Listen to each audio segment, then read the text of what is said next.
ერთიან ეროვნულ გამოცდებში მეოთხე სავალდებულო საგანი არჩევითი იქნება. ამის შესახებ დღეს საქართველოს განათლების მინისტრმა ნიკა გვარამიამ განაცხადა. მისი თქმით, გადაწყვეტილება სამთავრობო უწყებებთან გამართული კონსულტაციების შედეგად იქნა მიღებული.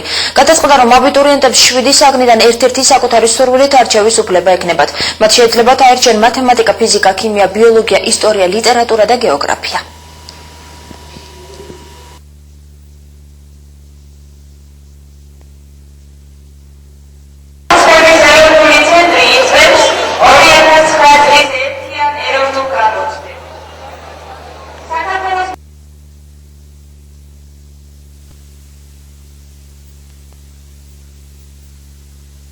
პრობლემებს ერთ-ერთი მათგანი იყო მაგალითად თუნდაც არაქართულ ენოვანი მოსახლეობისთვის გამოცდების პრობლემებით, გამოცდების ჩაბარების პრობლემა, მეორე იყო უნარჩვეობის შესწავლა სკოლაში, იმიტომ რომ აქამდე ეს არ ხდებოდა და ალბათ სასურველი იქნება რომ მოხდეს და ასევე გამოცდების რაოდენობა იყო ყოველთვის გაურკვეველი აბიტურიენტთათვის და ეს გარკვეულ პრობლემებს იწვევდა.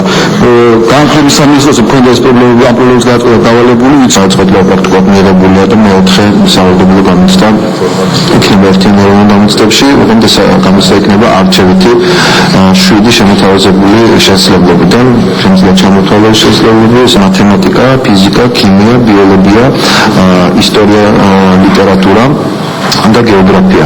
არჩევები ცხადია მთელი 12 წლის სწავლების განმავლობაში ვითარდება, თუმცა გარკვეული პრობლემები განსაკუთრებით რეგიონებში იკვეთება იმასთან დაკავშირებით, რომ მოსწავლეები ხშირად პირველად ხედავენ მისთვის ამ სახეობას გამოცდაზე. ამიტომ ჩვენ გეგმავთ, რომ შევიტანოთ ერთგვარი